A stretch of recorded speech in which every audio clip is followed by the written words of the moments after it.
सिंदूरी इश्क भाग 26। लगन।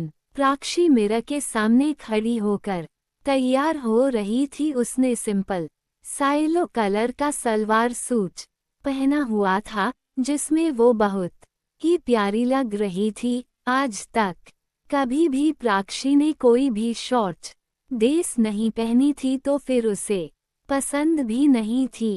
प्राक्षी अपने आप को एक नज़र मिरर में देखकर अपने बेड पर आकर बैठ जाती है। उसने अपना नाश्ता रूम में ही मंगा लिया था, क्योंकि उसे अपनी बॉडी में अभी भी दर्द हो रहा था और उसे चलने में भी दिक्कत हो रही थी। तो फिर वो अपने रूम से कहीं भी नहीं जाने वाली थी। उसे आराम करना था, तो फिर अपना नाश्ता करके वो आराम ही करने वाली थी। कुछ देर में एक फीमेल सर्वेंट प्राक्षी को उसके रूम में नाश्ता देकर चली जाती है।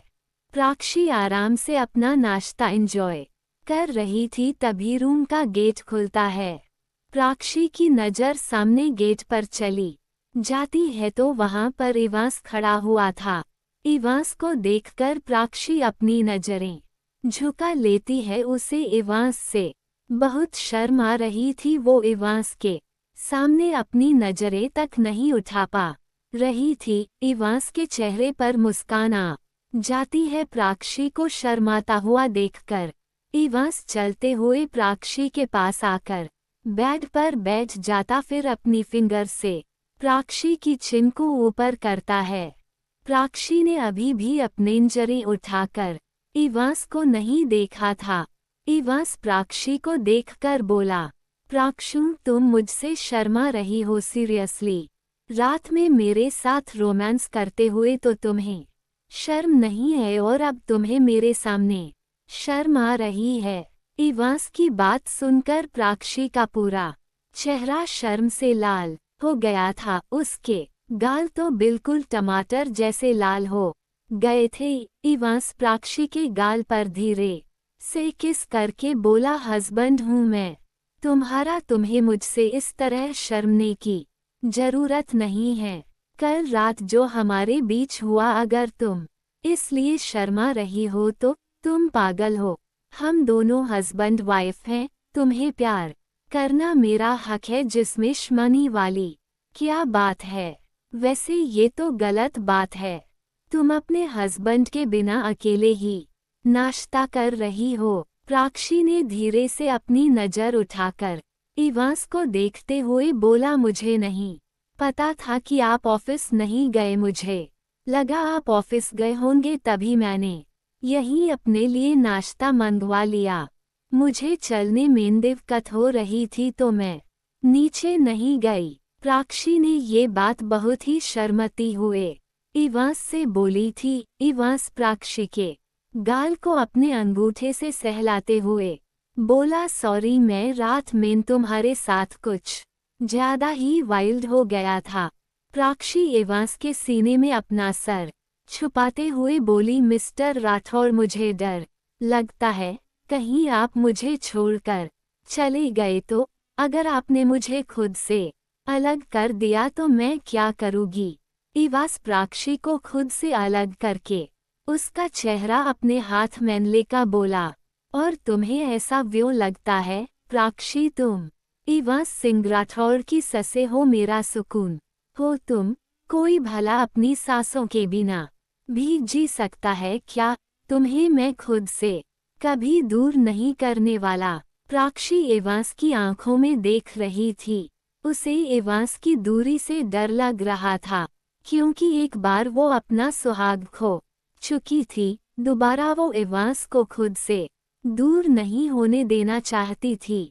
इवांस उसके माथे पर अपने होंठ रखकर किस करता तो प्राक्षी इवांस से बोली, मिस्टर राठौर, हम घर कब चल रहे हैं? मुझे याद आ रही है इंडिया की। इवांस अपनी एक आईब्रो रेस करके प्राक्षी को घूरते हुए बोला, सीरियसली, मैं तुम्हारे साथ हूँ, तो फिर तुम्हें क्यों जाना है? अभी पूरा 1 वीक रुककर तब चलेंगे। दूसरी बात मिस्टर राठौर, नहीं सिर्फ इवांस बोलोगी तुम मुझे और जहाँ तुम अभी मेरे साथ हो ये हमारा ही घर है समझी। प्राक्षी अपना मुंह बनाते हुए बोली, लेकिन मैं आपका नाम कैसे ले सकती हूँ? हम अपने हनीमून पर तो नहीं आए हैं, तो क्यों इतने दिन रुकना? आप तो अपनी बिजनेस मीटिंग के लिए आए हैं। इवांस ने प्राक्षी के होठों को सहलाते हुए बोला, कुछ ऐसा ही समझ लो कि हम अपना हनीमून ही एंजॉय कर रहे हैं। तुम्हें मुझो इवांस ही बुलाना पड़ेगा। अगर तुमने नहीं बुलाया ना तो इस नाश्ते की जगह पर मैं तुम्हें खा जाऊंगा। प्राक्षी इवांस को घूरते हुए बोली, सोचिएगा भी मत वरना आपका भात बना दूंगी मैं। इवांस प्राक्षी की कमर से उसे पकड़ अपने करीब खींच कर ला। अच्छा तो जरा बनाकर दिखा। ओ मेरा भारती, तुम में भी लो देखूं कैसे बनाती हो। इयास की करीबी से प्राक्षी के दिल की धड़कन बढ़ गई थी। वो हकलाते हुए बोली, वो मैं तो बस ऐसे ही बोल रही थी। छोड़िए, मुझे भूख लगी है, नाश्ता करने दीजिए। इस प्राकाई के होठों पर हल्की सी किस कर लेता है, फिर प्राक्षी की आंखों में देखकर बोला, पहले मुझे मेरे नाम से बुलाओ तब को दूंगा। पराकी आवाज से खुद को हुराते हुए बोली, नहीं मैं नहीं बुलाने वाली, आप पढ़िए माँ छोटे उझे। इवांस ने प्राक्षी पर अपनी पकड़ मजबूर करते हुए बोला, फिर ठीक है, मैं भी नहीं छोड़ने वाला तुम्हें। वैसे भूख तो मुझे भी लगी है, लेकिन तुम्हें खाने की जो मैं खाने वाला हूँ अब है। इवांस जैसे ही प्राक्षी के होठों के तरफ अपने हो ले जाने लगता है, वैसे ही प्राक्षी इवांस के होठों पर अपनी हथेली रखकर बच्चों जैसा मुंह बनाते हुए बोली, प्लीज इवांस जी नहीं ना, वैसे भी आपने मुझे रात में बहुत परेशान किया है, अब और नहीं, मुझे सच में भूख लगी है, मुझे नाश्ता कर लेने दीजिए। प्राक्षी की खूबसूरती पर वैसे भी इवांस पागल था, ऊपर से उसका यू क्यूट सा फेस बनाना उसे और ज्यादा पागल बना रहा था। उसका मसे सथ में कर खहा था वकी वो प्राक्षी को अपने सीछे करके उसे प्यार करे, लेकिन उसने पहले से ही प्राक्षी की हालत खराब कर दी थी। लो अभी यो ऐसा नहीं कर सकता था।